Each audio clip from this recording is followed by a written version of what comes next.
Good morning, everyone. Today is kind of cloudy, and being very close to the mountain, this is definitely some weather that I'm very familiar with.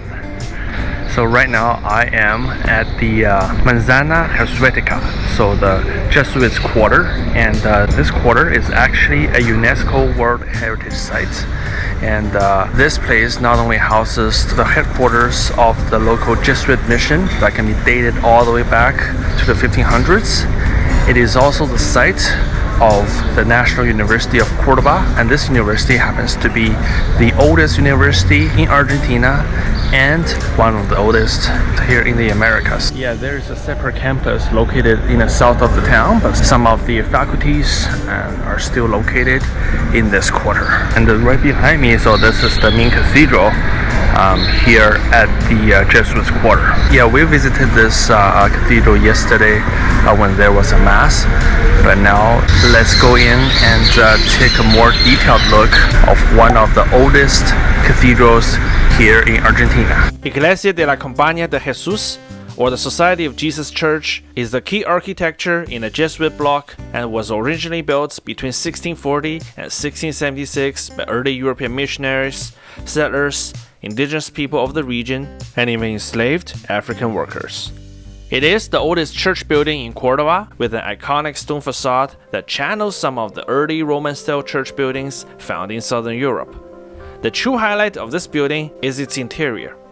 The decors were crafted with materials found in the region, and in Baroque style. I have to say, this is very impressive.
The Jesuit Order, or officially the Society of Jesus, is an important all-man religious order within the Roman Catholic Church that emphasizes on the importance of humility and humbleness in everyday practice. The Jesuits played a pivotal role in forming the history of Argentina, and today you can find many historic sites across northern Argentina. Some are also parts of the same UNESCO World Heritage Site that the Jesuit Block belongs to. On March the 13th, 2013, the Roman Catholic Church had the very first Pope with a Jesuit background, Pope Francis, who is from Argentina and spent some of his early years as a priest in the Cordoba region.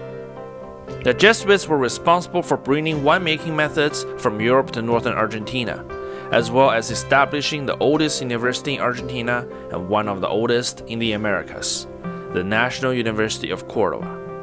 Founded in 1611, you can still find and visit the university's original campus right next to the Society of Jesus Church building.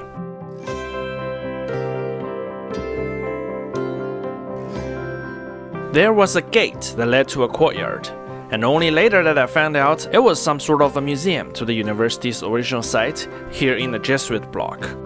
There are tours visitors could take advantages on, apparently with an admission, according to online sources. I imagine that it would be similar to the tour I did at the University of Padua, which is Italy's second oldest university and one of the oldest in the world. Well, I didn't know what happened.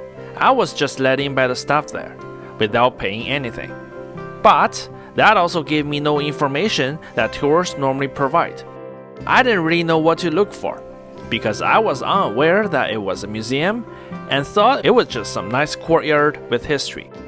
I did manage to find my way to the library in there. I was more impressed with the stairs that led me to the library, as you could see parts of the original structure on the way up.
On my way from the Jesuit Block to Plaza San Martín, I passed by something unusual. A pathway with banners of human portraits hanging above, mostly young people. I didn't know what it was for, but the dates shown on most of the banners all pointed to the late 1970s. I googled on my phone and one thing came up: the Dirty War. Following the setbacks in Vietnam in the mid-1970s, the government of the United States of America sponsored and supported military dictatorships in South America in an attempt to block the spread of socialist and left-wing influences backed by the USSR. This plan, also known as Operations Condor, directly led to the abuse of power by the military dictatorships across South America through state terrorism, which included Argentina at the time. As many as 30,000 Argentinian citizens were murdered and hundreds of thousands more were tortured, imprisoned, or simply disappeared. And guess what? Most of these people had probably never spoke to a Soviet agent during their lifetime.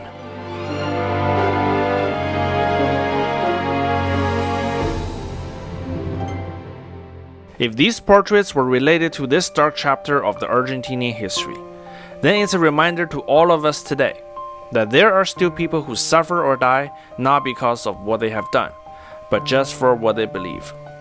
Cordoba, being a university town since the 1600s, understandably has a fair share of university students who hold progressive thoughts, and therefore are more prone to become victims of such persecutions.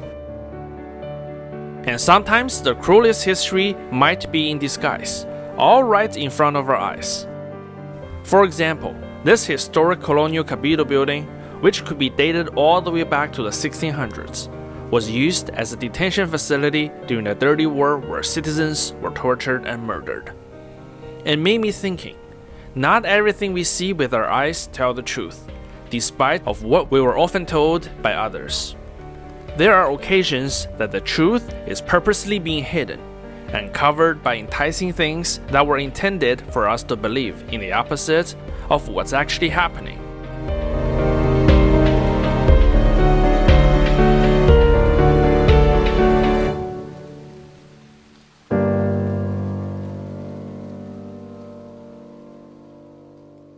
Okay, I also don't want to make everything look like a conspiracy theory. As far as I know, I don't think there's any dark history associated with the building next door. Well, not that I'm aware of. The Cathedral of Cordoba. While the Society of Jesus Church is the oldest church building in Cordoba, this cathedral has the longest continuous service held not just in Cordoba, but also the entire nation of Argentina since the late 1500s. The current cathedral can be traced back to the early 1700s and immediately became an architecture wonder of the city that's still being admired by many today.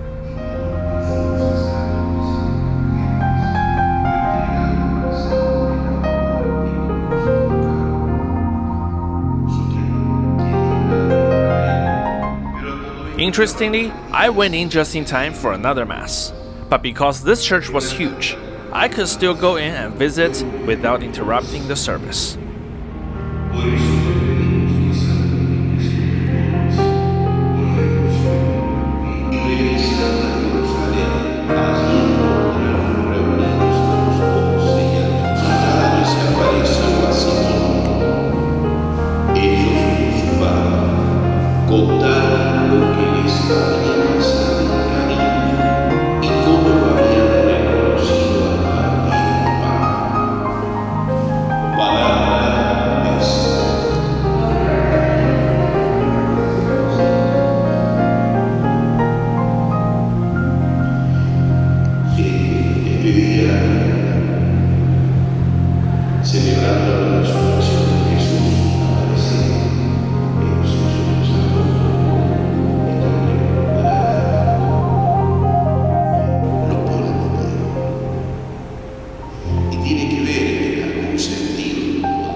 The Jesuit Block and the nearby Plaza San Martín were truly worth just coming to Cordoba for if you want to see and learn about Argentina's history.